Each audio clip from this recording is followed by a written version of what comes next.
Hey guys, today I'm gonna take you through a Grandmaster game in APC role bot lane. So these are all the win rates for Swain currently. APC is the strongest and there's a reason why, and we're gonna dive into that in today's video. I'm playing bot lane with Nautilus support. This is very nice. The best pair with bot lane Swain is Engage. So stuff like Nautilus, Red, Leona, all this is very good. And I'm up against Jinx and Janna, which is actually not super good because they're kind of like long range, right? You want to fight people that are melee. I actually start Q here because people were invading top side, so I'm 1 versus 1 currently against Jinx. So I'm gonna just take it and Q her and the wave to make sure we get level 2 first, so I can get a very nice trade on her here.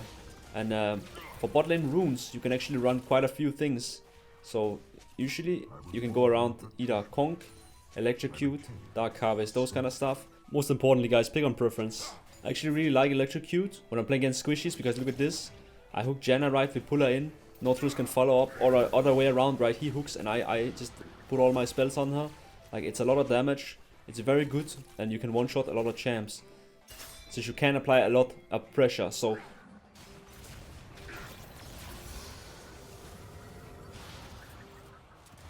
They actually get a nice trade here, they're gonna flash forward, I exhaust Jinx, I always run exhaust on bot lane, and I can flash after and kill. So 1 for 1, that's fine, it's super worth because it's ADC for support. And I actually hook Janna here because she walks in the wave. And I can almost kill her, but it's not enough. It's still good though, she's low. Now we just need to push in wave and go back spend our money. So another reason why bot lane Swain is actually so strong is because it's a 2v2 lane, right? And they recently also buffed his stacks, giving them more HP. This makes it so, since it's a 2v2 instead of the 1 versus 1 in mid lane at top, you can just get a lot of stacks. Because there's two people to hook. It's usually easier to land on people than it is in the 1 versus 1 and range matchups mid, stuff like that, right?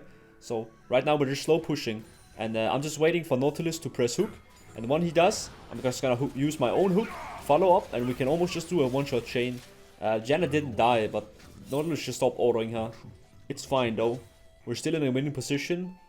Nautilus walks up again, presses hook, I press hook, pull him in. You see, like, it's so easy to play with an engaged support, and this is even against something I would say is not even that great. Like, Janna has good counter to our synergy, me and Nautilus.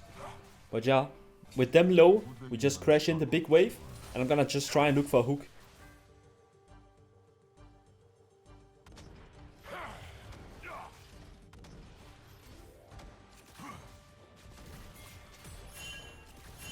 Be a little patient and wait until she steps up and I can hook her here. But she does end up dying here, and now I just push wave, recall, go back, get Lost Chapter, and back to bot lane again. So I come back and actually have a 1 on this Jinx. I'm gonna act like I don't see her, and then when the time is right, I'm gonna walk up, place a W behind her, and then just get a nice trade on her, right? W is such a good ability, and you can use it in many different ways. You can see with that chunk there, I take away 40% of her HP. Electrocute is so nice when you land E, right? You get a lot of damage. I think it's very good for bot lane.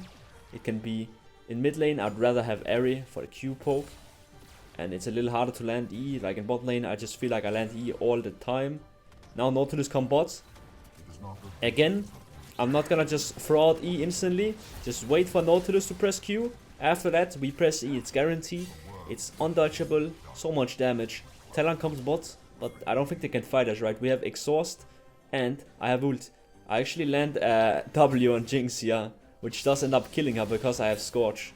So that is really, really good. W, again, as I always said guys, it's such a good spell, you can use it for so much. And Talon comes bot again, I'm just gonna walk with E, exhaust him so it's harder for him to kill Nautilus.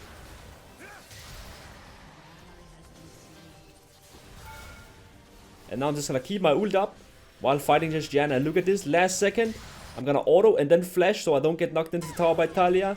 And now I can simply just run away, right? So far, very good start. Me and Nautilus, I'm 4-0, 90 is a minute. I get my Blackfire torch and I just make my way back to bot. Janna's roaming, I put W behind Jinx so she has to walk awkwardly up. Hook her in, Nautilus hooks, we kill her, right? Like, it's so straightforward. It's very hard for AD carries to play against this champion in bot lane. That's why he's so high win rate. He's just very, very solid, especially if he's paired well with the right champions, right? So again, like, Nautilus just hooks and I just follow up. We kill anyone, right? Like, it's very straightforward to play. And even if you don't have Nautilus engage support, there's still a lot of nice combos that work out. I really like Nami Swain, I like Senna Swain. You can still do a lot, and you can be very aggressive.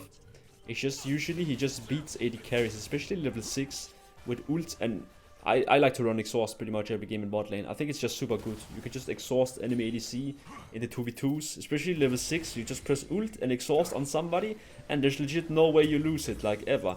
So, I clear some more waves, go back, spend my money. I want to get swiftness this game. I think they're a very solid option to go pretty much every single game. Talon is still bot side here, but it's okay. I'm just gonna push out the wave. Let Nautilus get some support item stacks here.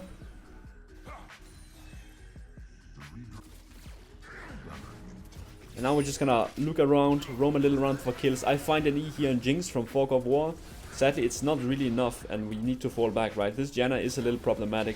Talon comes in, so I'm gonna transform. I looked for E on Janna, but she didn't really walk up. It's fine though, we can just fall back. We're wasting Talon's time pretty hard. So, again, I land a angled E here, which nets us a one-shot on Janna. And now we can just push in the wave. I give my Nautilus a fist bump, well played to him. Stop enemy Talon recall. Nautilus gets the hook on Talon here. Sadly, I'm not in time to exhaust, so it doesn't do that much. But I still end up killing him.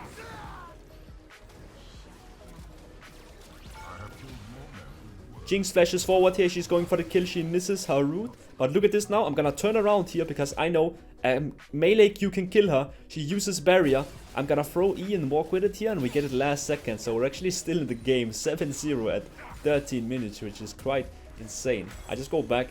I'm feeling pretty confident. I'm going Magi that game, and I'm going Liandry second. And now, with this big item lead, enemies can't really fight us anymore. So, me and Nautilus just takes bot lane tower. It's really important you get this as quickly as you can, because then you can start rotating to mid. But look at the map actually. We see Talia is dead and there's 4 people, right? So there's actually nobody bot side. We don't need to rotate, we can just keep pushing. So that's what we're gonna do. I'm gonna W anyone trying to run towards us, but just keep putting autos on the tower. Teammates wants to fight, but I'm not into this plan. I think we should get tower first, so I'm gonna keep sticking to my original idea here. Taking the tower, it's 700 gold, right? And now I just can follow up and get the one shot here on the Talon. Electrocute has done a lot of damage this far, low-key, I won't lie. Like, it's actually very nice with engage bot lane. I very much like it for the early pressure that it can provide, since it doesn't really have to scale like Conqueror or Dark Harvest kinda does, right? So, after taking bot wave, we of course rotate mid, and we're looking for fights. Yone goes in a little too hard, it's fine, we can just fall back, it's no problem. I place a W here to make them walk into Riven, so she can jump over the wall, one-shot them both. With enemies dead, we just push out mid tower. This should be easy peasy. I still need 200 more gold for Liandry. And of course, if enemy steps up, I'm just gonna look for poke. Because if he's low, he can't defend tower, right? So, I get him pretty low. Nautilus gets a nice hook here on Talon. Sadly, don't have E in time to kill him. So I'm just gonna fall back now.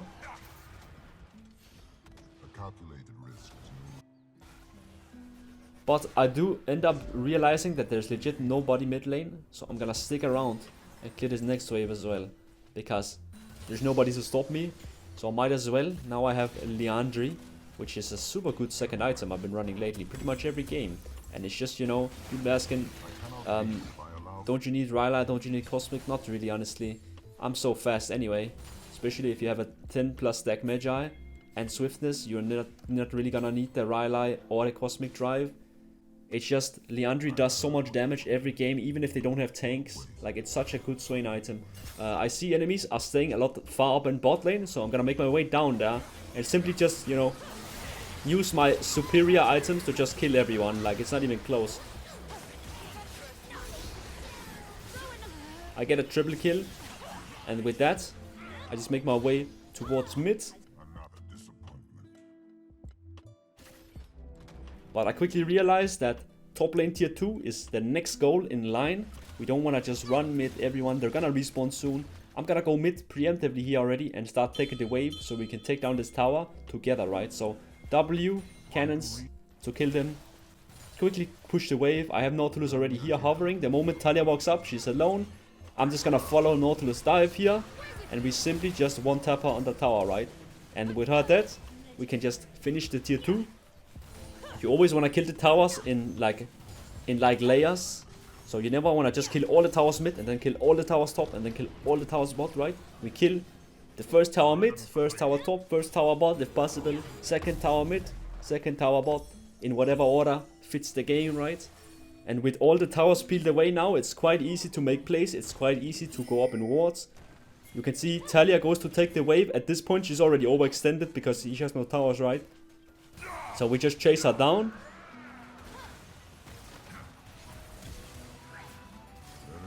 Just gonna kill her, put her in the Magi book legit, and finish pushing out the waves here. So we can keep pressuring the base, so they will hopefully crumble soon.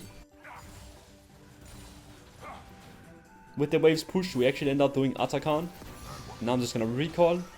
I didn't see like a clear Sonya or MR third, so I'm actually just gonna go full damage with a Rift Maker third. Something I quite do like if I'm ahead. And enemy doesn't really have like a really oppressive damage profile on MR or armor damage.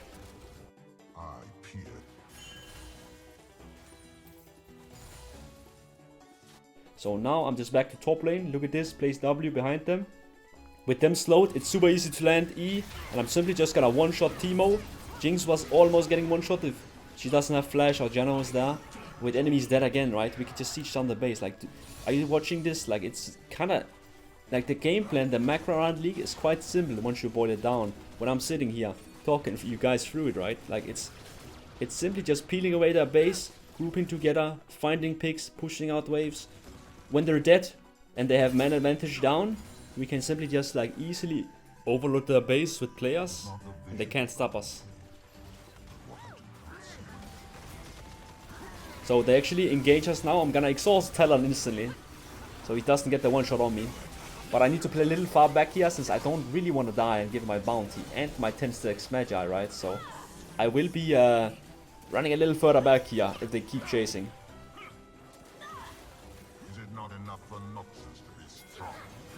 I think I can turn with ult here, but they're not really going in, so I'm just gonna let it run out and run. It doesn't really matter. Talon does end up going in again here, and since I land a nice E with the damage together with Belveth, we almost kill him, but I still need to run. But again, you can see I'm so fast, bro, with the swiftness. So I'm just waiting until Riven jumps over, we get that one shot. Now we can just get out of here. I'm not gonna recall yet because there's a mid wave. It's your job as APC to always have the wave pushed out.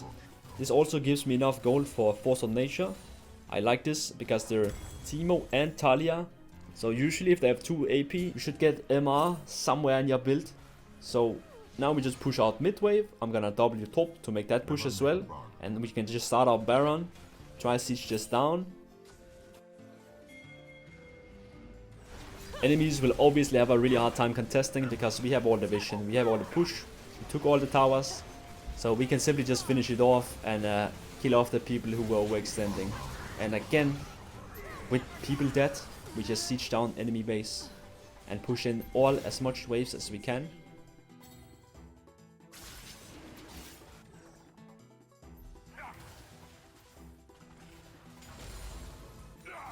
You can see Talon tried to steal the Drake, which didn't work out, so now there are even more people down. I'm gonna W behind Jinx to try and help out my teammate. But with this Baron buff, this should be the end of the game. Simply like bot lane is just a very solid role. It's not my main role, because you might ask me why don't you just play it every game. But I still really enjoy playing mid lane. It's my favorite role. And at the end of the day, I'm still just a for fun player, right? I play what I enjoy. But when I do get filled down here, I'm not really mad. I know it's a very strong role for Swain, and I don't really mind playing my off role like this. I hope you learned something from this game. I wish you good luck in solo queue, and remember to stay positive. Thank you so much for watching, and have a great day.